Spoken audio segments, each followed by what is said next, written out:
ವಿಶ್ವದ ದೊಡ್ಡಣ್ಣ ಅಂತ ಕರೆಸಿಕೊಳ್ಳುವ ಅಮೆರಿಕ ಅಧ್ಯಕ್ಷ ಸ್ಥಾನದಲ್ಲಿರುವ ಡೊನಾಲ್ಡ್ ಟ್ರಂಪ್ ಯು ಟರ್ನ್ ಹೊಡೆದಿದ್ದಾರೆ. ಅಮೆರಿಕವನ್ನ ಯಾರು ಮುಟ್ಟೋಕ್ಕಾಗಲ್ಲ, ಯಾರು ಅಲಿಗಾಡಿಸಲು ಆಗಲ್ಲ, ನಮಗೆ ಕೈ ತೋರಿಸಿದ್ರೆ ನಾಶ ಮಾಡೋದು ಫಿಕ್ಸ್ ಅಂತೆಲ್ಲ ಬಿಡ್ಲಪ್ ಕೊಡ್ತಿದ್ದ ಅಮೆರಿಕ ಈಗ ಮಕಾಡೆ ಮಲಗಿದೆ.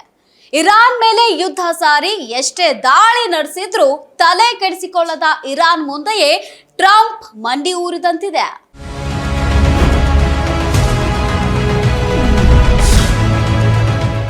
ಅಮೆರಿಕ ಅಂದ್ರೆ ನಡುಗುತ್ತಿದ್ದ ದೇಶಗಳೆಲ್ಲವೂ ಈಗ ಎದ್ದು ನಿಂತಿವೆ. ಯಾರಾದ್ರೂ ವಾಯ್ಸ್ ರೇಸ್ ಮಾಡಿದ್ರೆ ಗತಿ ಕಾಣಿಸ್ತೀವಿ ಅಂತ ಆವಾಜ್ ಹಾಕ್ತಿದ್ದ ದೊಡ್ಡಣ್ಣನಿಗೆ ಇರಾನ್ ಬೆವರಿಳಿಸಿದೆ. ಇರಾನ್ನಲ್ಲಿರುವ ನಿಕ್ಷೇಪವನ್ನ ತಮ್ಮದಾಗಿಸಿಕೊಳ್ಳಬೇಕೆಂಬ ಉದ್ದೇಶದಿಂದ ಇಸ್ರೇಲ್ ಮೂಲಕ ಯುದ್ಧ ಸಾರಿದ ಅಮೆರಿಕ ತಂಡಗಾಗಿದೆ. ಇರಾನ್ ಮೇಲೆ ಕ್ಷಿಪಣಿ, ಡ್ರೋನ್, ಬಾಂಬ್ ಮೂಲಕ ದಾಳಿ ನಡೆಸಿದ್ದ ಅಮೆರಿಕ ಹಾಗೂ ಇಸ್ರೇಲ್ ಸೈಲೆಂಟ್ ಆಗಿಯೇ ಯುದ್ಧದಿಂದ ಹಿಂದೆ ಸರಿಯುತ್ತಿದೆ. ಇರಾನ್ ಮೇಲಿನ ದಾಳಿಯಿಂದಾಗಿ ಇಡೀ ವಿಶ್ವವೇ ನಲುಗಿ ಹೋಗುತ್ತಿದೆ. ತೈಲ, ಗ್ಯಾಸ್ ಖಜಾನೆ ಇಟ್ಟಿರುವ ಇರಾನ್ ಇಡೀ ವಿಶ್ವಕ್ಕೆ ಹೋರ್ಮುಜ್ ಮೂಲಕ ಸಪ್ಲೈ ಮಾಡ್ತಿತ್ತು.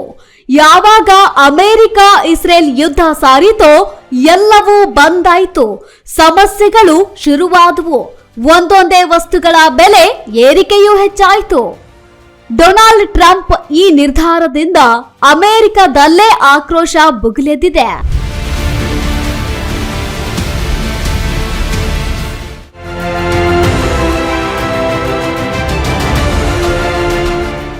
ಟ್ರಂಪ್ ವಿರುದ್ಧ ಹೋರಾಟಗಳು ಶುರುವಾಗಿವೆ. ತೈಲ, ಗ್ಯಾಸ್ ಪೂರೈಕೆಯಾಗದೆ ಜನ ವಿಲವಿಲ ಒದ್ದಾಡ್ತಿದ್ದಾರೆ. ದೇಶದಲ್ಲಿ ತಲೆದೂರಿರುವ ಸಮಸ್ಯೆಗಳ ವಿರುದ್ಧ ರೊಚ್ಚಿಗೆದ್ದಿರುವ ಜನತೆ ಬೀದಿಗಿಳಿದು ಪ್ರತಿಭಟನೆ ನಡೆಸುತ್ತಿದ್ದಾರೆ. ಹೀಗೆ ಮುಂದುವರೆದ್ರೆ ಸರಿಯಾಗಲ್ಲ ಅಂತ ತಿಳಿದು ಟ್ರಂಪ್ ಕದನ ವಿರಾಮ ಘೋಷಿಸಿದ್ರು. ಇರಾನ್ ಮೇಲಿನ ಯುದ್ಧದಿಂದ ಅಮೆರಿಕ ಹಿಂದೆ ಸರಿದ್ರೂ ಇರಾನ್ ಮಾತ್ರ ಸುಮ್ಮನಾಗಲಿಲ್ಲ. ಮೇಲಿಂದ ಮೇಲೆ ಅಮೆರಿಕ ಹಾಗೂ ಇಸ್ರೇಲ್ ಮೇಲೆ ಪ್ರತಿದಾಳಿ ನಡೆಸುತ್ತಲೇ ಇದೆ. ಆಗಿದ್ದಾಗಲಿ ಇರಾನ್ ಸಂಪೂರ್ಣ ನಾಶವಾದ್ರೂ ಪರವಾಗಿಲ್ಲ ಅಂತ ಯಾವುದಕ್ಕೂ ಹೆದರದೆ ಯುದ್ಧಕ್ಕೆ ಸೆಟೆದು ನಿಂತಿದೆ. ಇರಾನ್ ಮೇಲೆ ಯುದ್ಧ ಮುಂದುವರಿಸಲು ಅಮೆರಿಕ ಬೇರೆ ದೇಶಗಳ ನೆರವು ಕೇಳಿದೆ. ಆದ್ರೆ ಯಾವುದೇ ದೇಶಗಳು ಅಮೆರಿಕಕ್ಕೆ ಸಾಥ್ ನೀಡಿಲ್ಲ, ಹಣ ನೀಡಲು ಒಪ್ಪಿಲ್ಲ. ಗಲ್ಫ್ ರಾಷ್ಟ್ರಗಳಿಗೆ ಈ ಹಿಂದೆ ಮಾಡಿದ ಸಹಾಯ ನೆನಪಿಸಿ ಹಣ ಬೆಂಬಲ ನೀಡುವಂತೆ ಅಮೆರಿಕ ಹೇಳಿತ್ತು. ಆದ್ರೆ ಅದಕ್ಕೂ ಯಾವುದೇ ಪ್ರತಿಕ್ರಿಯೆ ಬಂದಿಲ್ಲ. ಇದರಿಂದ ಕಂಗೆಟ್ಟಿರುವ ಟ್ರಂಪ್ 2-3 ವಾರಗಳಲ್ಲಿ ಯುದ್ಧ ನಿಲ್ಲಿಸುವ ಪ್ಲಾನ್ ಮಾಡಿದ್ದಾರೆ. ಮಹತ್ವದ ಹಾರ್ಮೋಜ್ ಕಣಿವೆ ತೈಲ ಸಾಗಣೆ ಮಾರ್ಗದ ಭದ್ರತೆಯನ್ನು ಇತರ ದೇಶಗಳೇ ನೋಡಿಕೊಳ್ಳಬೇಕೆಂದು ಹೇಳಿದ್ದಾರೆ.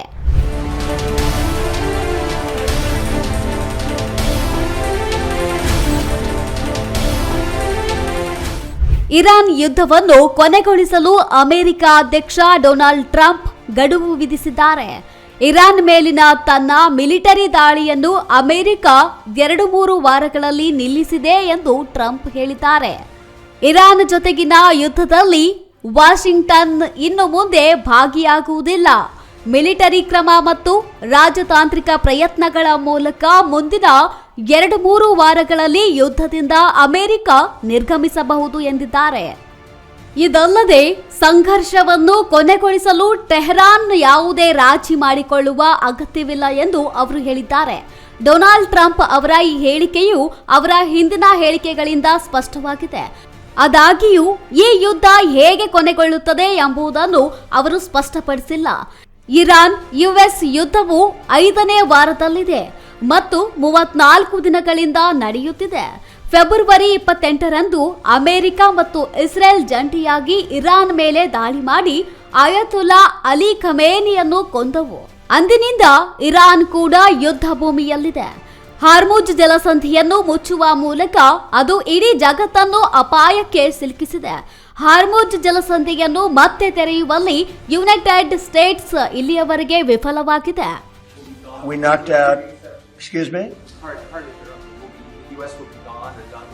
I think we're 2 or 3 weeks.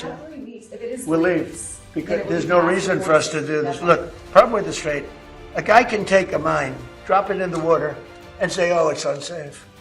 It's not like you're taking out an army or you're taking out a country or they can drop it. Or you can take a machine gun from the shore and shoot a few bullets at a ship. Or maybe an over-the-shoulder missile, small missiles. That's not for us. That'll be for France. That'll be for whoever's using the strait. But I think when we leave, probably that's all cleared up. Today I heard tremendous numbers of ships were sailing through. We're negotiating with them right now.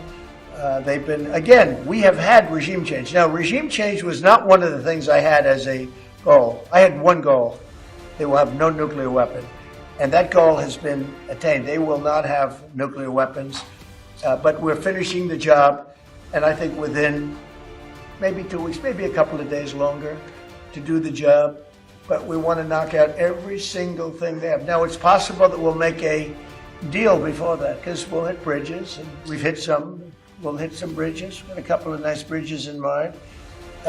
But if they come to the table, that'll be good. But it doesn't matter whether they come or not. We've set them back. It'll take 15 to 20 years for them to rebuild what we've done to them. They have no Navy. They have no military. They have no Air Force. They have no telecommunications. They have no anti-aircraft systems. They have no leaders.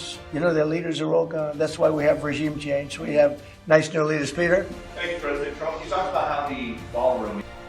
Trump ಅವರು social ಮೀಡಿಯಾದಲ್ಲಿ NATO ಮೈತ್ರಿ ರಾಷ್ಟ್ರಗಳು ಮತ್ತು ಇತರ ದೇಶಗಳು ಅಮೆರಿಕಕ್ಕೆ ಸಹಾಯ ಮಾಡದಿರುವ ಬಗ್ಗೆ ಟೀಕಿಸಿದ್ದಾರೆ. ಅಮೆರಿಕ ನಿಮಗೆ ಇನ್ನೂ ಸಹಾಯ ಮಾಡುವುದಿಲ್ಲ. ಇರಾನ್ ಈಗ ಬಹುತೇಕ ದುರ್ಬಲಗೊಂಡಿದೆ. ಕಠಿಣ ಭಾಗ ಮುಗಿದಿದೆ. ನಿಮ್ಮ ತೈಲವನ್ನು ನೀವೇ ಪಡೆಯಿರಿ ಎಂದು ಬರೆದಿದ್ದಾರೆ. ಈ ನಡುವೆ ಅಮೆರಿಕ ಮತ್ತು ಇರಾನ್ ನಡುವೆ ಮಾತುಕತೆ ನಡೆಯುತ್ತಿದೆ ಎಂಬುದನ್ನು ಇರಾನ್ ನಿರಾಕರಿಸಿದ್ದು, ಇರಾನ್ ಕ್ರಾಂತಿಕಾರಿ ಗಾರ್ಡ್ಸ್, ಗೂಗಲ್, ಮೇಟಾ, ಆಪಲ್ ಸೇರಿದಂತೆ ಪ್ರಮುಖ ಅಮೆರಿಕ ತಂತ್ರಜ್ಞಾನ ಕಂಪನಿಗಳ ವಿರುದ್ಧ ಪ್ರತೀಕಾರದ ಬೆದರಿಕೆ ನೀಡಿದೆ. ಟೆಹರಾನ್ ಸಮಯ ರಾತ್ರಿ 8 ಗಂಟೆಯಿಂದ ಈ ಕಂಪನಿಗಳನ್ನು ಗುರಿಯಾಗಿಸಲಾಗುವುದು ಎಂದು ಇರಾನ್ ಎಚ್ಚರಿಕೆ ನೀಡಿದೆ. ಅದಕ್ಕೆ ದೊಡ್ಡವರು ಹೇಳೋದು, ಹಣ ಗಟ್ಟಿಗಿದೆ ಅಂತ ಬಂಡೆಗೆ ಚೆಚ್ಚಿಕೊಳ್ಳಬಾರದು ಅಂತ. ತಾನೇ ದೊಡ್ಡವ ಎಂದು ಇರಾನ್ ಮೇಲೆ ರಕ್ಕಸನಂತೆ ಎರಗಿದ ಟ್ರಂಪ್ಗೆ ಈಗ ಅಮೆರಿಕದಲ್ಲಿ ತನ್ನ ಅಧ್ಯಕ್ಷನ ಸ್ಥಾನ ಉಳಿದ್ರೆ ಸಾಕು ಎಂಬಂತಾಗಿದೆ. ಇರಾನ್ ಮೇಲೆ ಯುದ್ಧ ನಡೆಸಿ ಇರಾನ್ನ ಸಂಪೂರ್ಣವಾಗಿ ವಶಪಡಿಸಿಕೊಂಡು ಇಡೀ ವಿಶ್ವದ ಮುಂದೆ ಅಮೆರಿಕ ಎಷ್ಟು ಬಲಿಷ್ಠ ಎಂದು ತೋರಿಸುವ ಭರದಲ್ಲಿ ಟ್ರಂಪ್ ವಿಫಲವಾಗಿದ್ದಾರೆ. ತಮ್ಮ ಬಲಿಷ್ಠತನದ ಬಗ್ಗೆ ತೋರಿಸಲು ಹೋಗಿ ತಾವೇ ಬರ್ಬಾದಾಗಿದ್ದಾರೆ. ಅದಕ್ಕೆ ದೊಡ್ಡವರು ಹೇಳೋದು, ಹಣೆ ಗಟ್ಟಿಗಿದೆ ಅಂತ ಬಂಡೆಗೆ ಚೆಚ್ಚಿಕೊಳ್ಬಾರ್ದು ಅಂತ. ತಾನೇ ದೊಡ್ಡವ ಎಂದು ಇರಾನ್ ಮೇಲೆ ರಕ್ಕಸನಂತೆ ಎರಗಿದ ಟ್ರಂಪ್ಗೆ ಈಗ ಅಮೆರಿಕದಲ್ಲಿ ತನ್ನ ಅಧ್ಯಕ್ಷ ಸ್ಥಾನ ಉಳಿದ್ರೆ ಸಾಕು ಎಂಬಂತಾಗಿದೆ.